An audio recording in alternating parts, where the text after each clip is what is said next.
bienvenue à vous tous qui nous rejoignez dans cette très belle maison. Bien précisément, où sommes-nous ? Nous sommes sur la colline de Fourvière, à quelques pas de la basilique, dans cette maison qui date du milieu du 19e siècle, qui avait été faite pour des jeunes filles à qui on apprenait le métier de tissage. Et nous étions à Sainte-Foy-les-Lyons, au séminaire Saint-Irénée. Petite communauté dans une immense maison qui avait 300 chambres, 100 mètres de couloir sur 4 étages.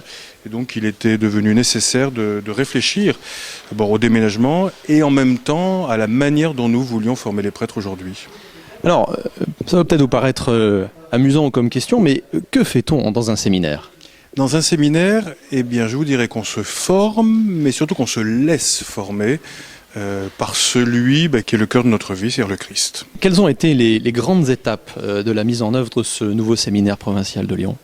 D'abord l'arrivée du séminaire universitaire, ensuite la maison Saint-Joseph, et nous sommes allés à la maison diocésaine pendant 2 ans, pendant que les travaux se faisaient, et enfin nous arrivons ici, dans cette très très belle maison.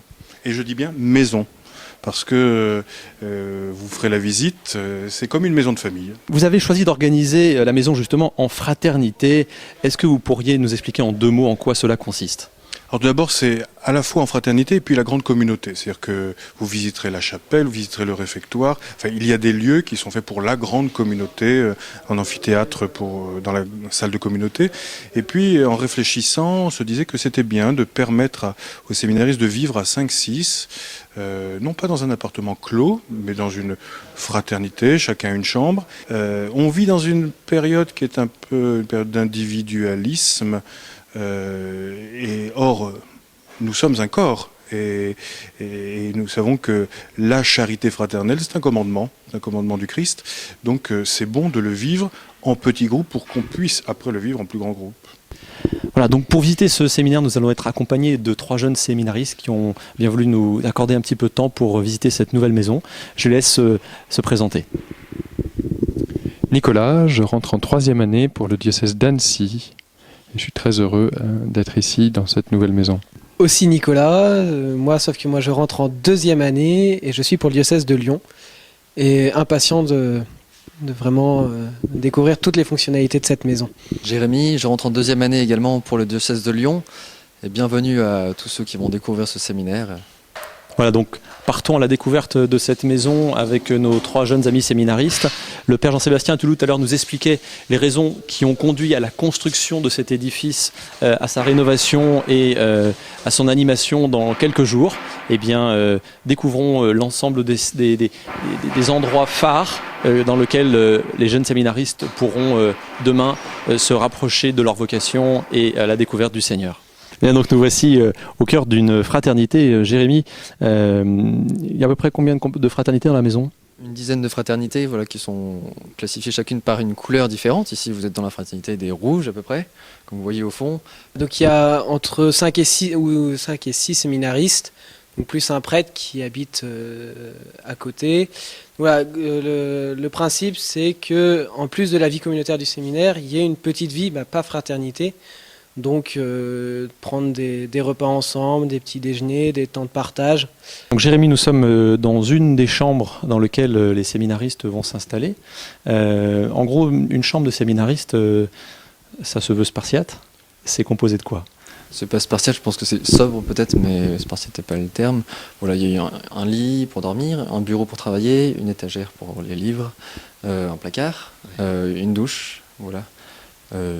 Ça permet de vivre simplement dedans, tout en étant ouvert à l'extérieur. Bien Nicolas, donc nous sommes ici au cœur d'une des fraternités, dans ce qu'on appelle la salle commune, c'est comme ça que vous l'appelez ? Voilà, salle commune ou salle de fraternité ou salle d'équipe de vie, parce que c'est différents noms qu'il y a eu tout au long du séminaire pour des pièces comme ça.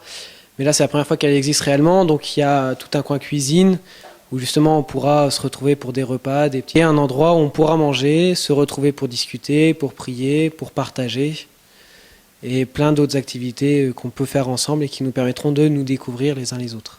En fait, c'est la salle à manger d'un étudiant. Par contre, il faut bien préciser, j'avais vu ça avec le père Jean-Sébastien Toulouse, ce n'est pas le cœur de votre vie de séminariste que vous passerez ici, on est bien d'accord ?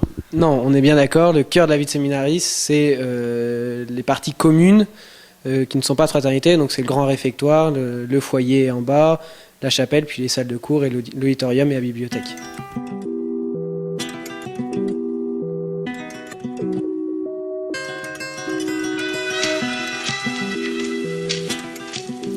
Donc Nicolas, nous sommes ici dans la grande bibliothèque du séminaire. Qu'est-ce que ça représente la bibliothèque pour un séminariste? Que vient-il y faire? Que vient-il y chercher? Alors la bibliothèque, c'est un outil de travail essentiel, puisque c'est là qu'on vient chercher les livres qui nous sont utiles pour notre formation intellectuelle, mais aussi spirituelle, humaine. Voilà, la bibliothèque, je crois que c'est comme souvent pour les étudiants, voilà, l'endroit où on est appelé à prolonger ce qu'on a reçu dans les cours, tous les sujets qu'on doit travailler, et puis ça peut être aussi un endroit où on découvre des choses nouvelles. Donc là, cette bibliothèque est sur 2 étages. Est-ce que, comme toutes les bibliothèques étudiantes, c'est un endroit de silence? Alors, si on écoute un peu, on se rend compte qu'effectivement, c'est calme et c'est essentiel. C'est aussi bien éclairé. C'est un lieu harmonieux, je crois, qui conjugue des espaces rectilignes et puis circulaires, avec toujours beaucoup de circulation, de communication entre ces différents espaces, mais tout ça dans la paix.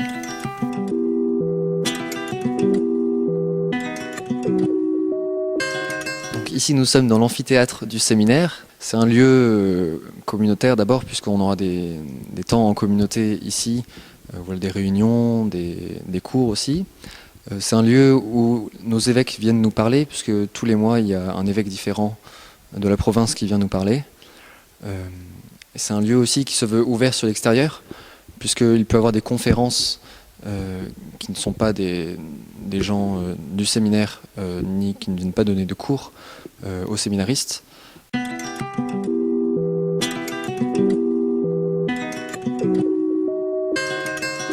Nicolas, nous sommes ici dans la sacristie de la chapelle du séminaire. Déjà, à quoi correspond ce lieu? Alors ce lieu correspond au lieu où on se prépare pour la messe.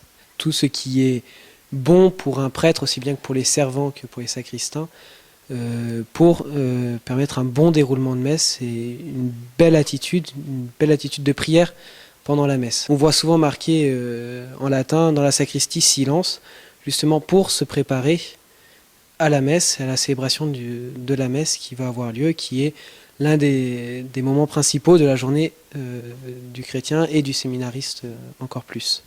D'accord, donc dans ce nouveau lieu, qui encore une fois donc, jouxte la chapelle qu'on découvrira tout à l'heure, on découvre un mobilier absolument magnifique. Est-ce que tu peux nous en dire 2 mots? Alors, ce mobilier est très beau, il est aussi ancien, il a une centaine d'années. En fait, il vient de l'ancien séminaire. Les monuments historiques nous ont autorisé à déplacer cette sacristie pour qu'elle vienne s'établir dans ce nouveau séminaire et pour garder un lien entre l'architecture qui est ancienne et la modernité de cette sacristie. Alors nous sommes dans la chapelle, qui est vraiment le cœur de cette maison, un lieu où on se retrouvera non seulement pour prier les offices ensemble, mais aussi pour célébrer l'Eucharistie. Et puis, chacun, individuellement, autant de fois que nécessaire, nous pourrons nous retrouver avec le Seigneur pour vivre ce temps de cœur à cœur, si nécessaire, à la vie des prêtres, des séminaristes. Et c'est un lieu, vous verrez, qui a été vraiment conçu pour nous aider à prier au cœur de la création. Je pense à cette voûte qui représente un peu la voûte céleste avec toute cette petite lumière. Tout, je crois, porte à la sérénité et à l'action de grâce. Et j'ai un coup de cœur particulier pour les feuilles vertes des arbres qu'on voit à travers les vitres au-dessus de la croix. On est vraiment au cœur de la création, au cœur de ce monde que Dieu aime.